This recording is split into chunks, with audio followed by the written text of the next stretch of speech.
Hi, my name is EJ Massa. As you all know, I'm a fiend for two things: ribs and cathode ray tube televisions. And you might be asking, hey EJ, how do I get into retro gaming with a CRT? Should I pay $300 for this retro gaming TV on Facebook Marketplace? Absolutely not. No. No, no, no, no, no, no, no, no. The best CRT is the one you can get for cheap. The only exception, of course, is if you have some sentimentality to a specific model and you must have it and it's a block away from you on Facebook Marketplace. But please, don't drive 400 miles for an overpriced piece of old tech that could die on you at any minute. The best case scenario is you find one nearby that's under $50. Obviously, the most desirable brands are Sony and JVC, but other good ones are Panasonic, Philips, Sharp, and Toshiba. Make sure you avoid HD CRTs for specifically retro gaming.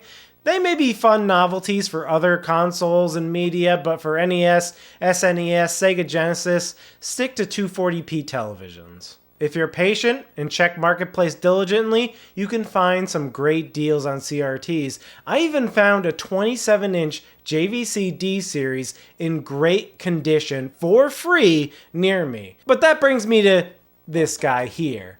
A 13-inch Sylvania CRT from 2005 in pristine condition, which I got for free from the garbage of my local church. I saw it on the ground with a bunch of religious educational DVDs ready for the dumpster. It looked in good condition to me, and my son and I, we snatched it and put it in the back of our car. I thought about rummaging through the DVDs, maybe looking for something like Passion of the Christ, or maybe 10 Commandments. Now that's a good one. There's some possibilities for cool things, but when I went back, somebody already snatched them all up. They must have seen me take the TV and got the idea to dumpster dive themselves. This TV was probably used in an administrator's office reviewing educational materials for students, and because of that, it probably has very low hours on the tube. And this is pretty important. The last thing you want is a tired old tube, like the TV that's in an old person's living room playing cowboy shows 24/7. You don't want that one. One of the best TVs I have is a Panasonic 20-inch that was in a rich person's spare bedroom, so the tube looks super fresh. And this one, since it was probably only used by a teacher to review religious DVDs every once in a while, it has a very vibrant tube, and I know it's hard to target for that, but maybe look for TVs in spare bedrooms at an estate sale or something. Which brings me ultimately to the premise of this video. What if you find a CRT TV for free in the trash? How do you cheaply make it into a retro gaming station? Assuming that you're starting from scratch, one avenue is just looking on Facebook Marketplace, and you can probably find the retro gaming system that you're looking for. But for my money, I'd get this: the MisterPi from Retro Remake. Don't let the Pi in the name fool you. This has nothing to do with a Raspberry Pi. It's a Mr. FPGA hardware emulation solution that is generally cheaper than some of the other options out there. However, it's only released in batches, so you may want to follow Taki Udon on X to look for when he announces pre-orders of the next batch. Each batch comes with its own unique freebie. For example, this most recent batch came with a Bluetooth Wi-Fi adapter, apparently. Mine was batch 2, and it came with a SNES controller snack adapter. I paid $180 for the turbo pack. I think it's now around $185 as of the 5th batch, which is still a good deal. Especially when you consider just trying to buy a working NES can be around $100 or more. And if you want to play games, you have to get an EverDrive or a bunch of game carts. Then you'll end up spending around $200 just to get an NES up and running. But with a Mister, you'll have arcade, NES, SNES, Genesis, even up to PlayStation and N64. I got the turbo pack, so it came pre-assembled in this handsome acrylic case. And it includes a memory card that's ready for us to turn on the system. But before we can use it with my trash CRT, I have to set it up first. So I plugged in an Ethernet cable to supply it some internet, and plugged in an HDMI to my monitor, and finally plugged in the USB power. And here it is, the main menu. Pretty simple, but it doesn't need to be complex. I press the B button on my USB controller, or whatever is the back button on your controller, and then I select the script option. You'll get this warning that this is dangerous, but you'll channel your inner Russ from Retro Game Core, and you'll say, yeah man, I want to do it. Then we'll go down to the update script. This will make sure you have the latest version that has S-Video and composite support. Next, and this is optional, search online for the Update All Mister script. The search should come up with a GitHub page like this. This is an even more robust script for the update, and I'll run this one as well. What you'll want to do is insert the MisterPi memory card into your computer and copy that Update All script file into the script folder here. And again, when we power it all back on with the memory card back in, we'll navigate to Scripts, select Update All. And when you activate that, you have the option to press up for settings. And in those settings, let's navigate to extra content. And hypothetically, you would turn these on. Just hypothetically though, because this may include a bunch of copyrighted ROMs, copyrighted BIOS, that sort of thing. And then, hypothetically, as a thought experiment, save those changes. And then exit and run Update All. With our Mister fully updated with the most recent settings, cores, hypothetical BIOS, and hypothetical arcade ROMs, we need to tell the Mister to send a composite signal to the VGA output. So again, go to Scripts, go to the INI settings, then turn VGA mode to S-Video composite. And since my TV is an NTSC TV, I set the NTSC mode to 0, NTSC. And I also turned composite sync on because I'll use this with S-Video sometimes.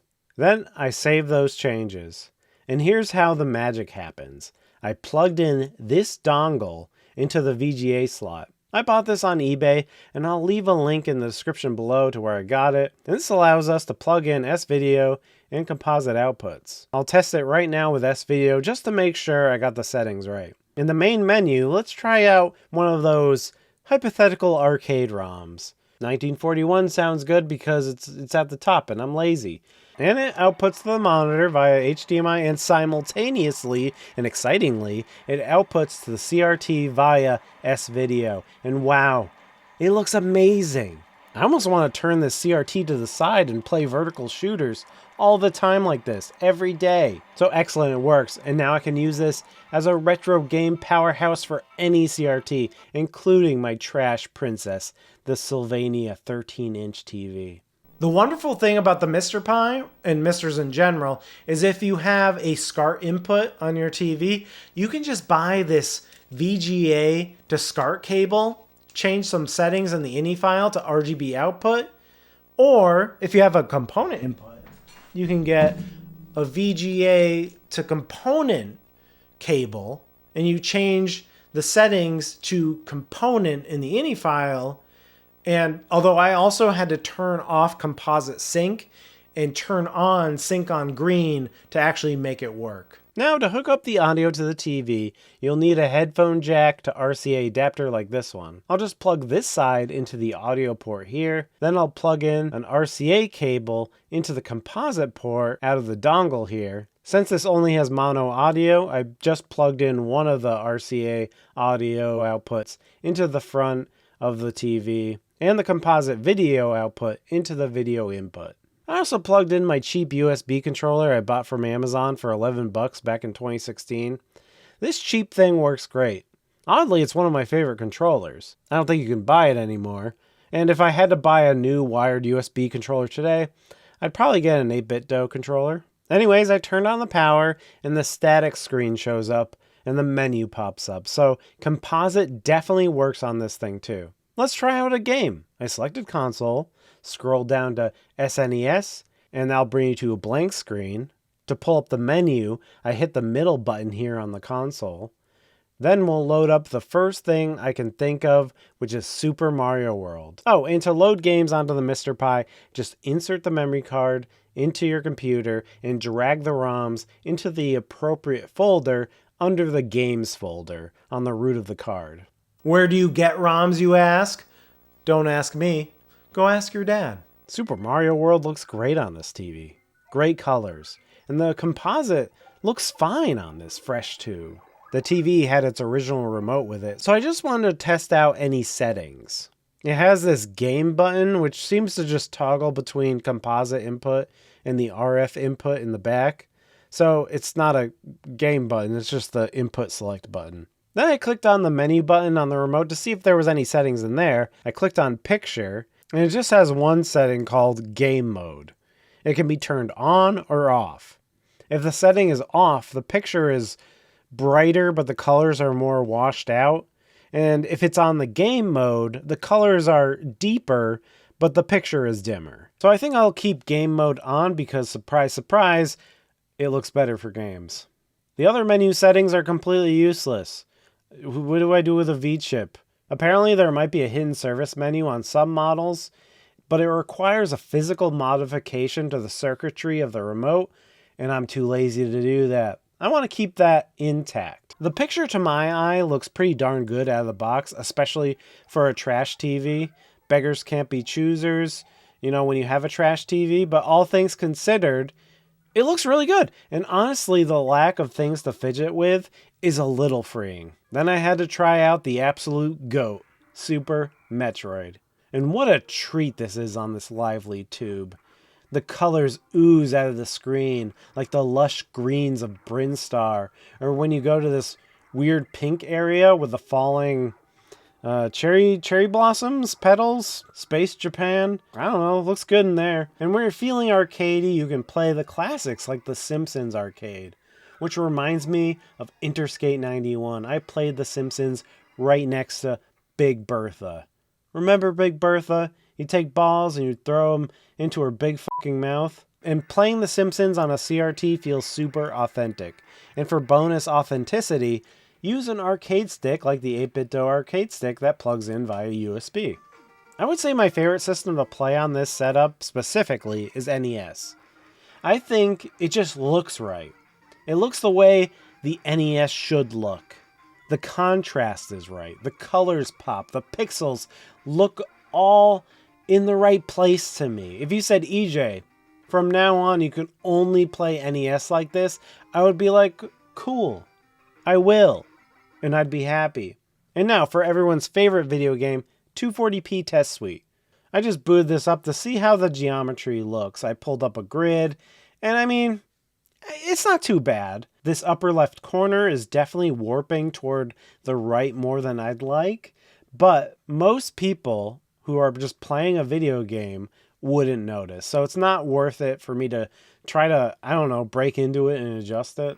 Finally, I wanted to test out the N64 core on the MisterPi, and this really impressed me. I said in my RGB Pi review that the N64 on that device looked too clean and emulated, and not all that authentic to the experience of the original, but here it looks very organic to me, and I hear this N64 core has very robust game compatibility, so I'd love to test it out on more games and see which of my favorites work. Mario 64 seems to play flawlessly, but that's almost expected. It's like the default N64 game. And I also tried out the PlayStation core, and yeah, it looks pretty much how I remembered PlayStation looking on a CRT.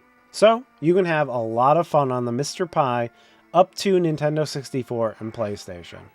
One of the biggest benefits to me about this setup is that I can simultaneously play on a CRT and capture the HDMI for game reviews, or if I want a clean game feed for streaming. So that way it's the best of both worlds. You can play composite on your CRT, enjoy that retro experience, and then at the same time connect the HDMI to your favorite capture card and record clean gameplay footage. The biggest downside of this setup is that the MisterPi isn't always in stock, and other Mister solutions can get a bit pricier, especially if you're just buying the easy pre-made kits from websites. But you can always search Facebook Marketplace for deals on your favorite retro gaming device and get an EverDrive or a knockoff EverDrive. The world is your oyster. Anyways, if you want to see some cozy CRT streams, check out my streaming channel on YouTube at EJ Streams. I play Dark Souls, usually on Saturdays at 9:30 p.m. Eastern Time. I've been playing Zelda, and more recently Earthbound on Sundays, 9:30 p.m. Eastern Time. And occasionally, I'll just point a camera at a CRT and play a random cozy game. So subscribe, pour yourself a bourbon or grab some tea, and relax with me sometime. Until next time, bye.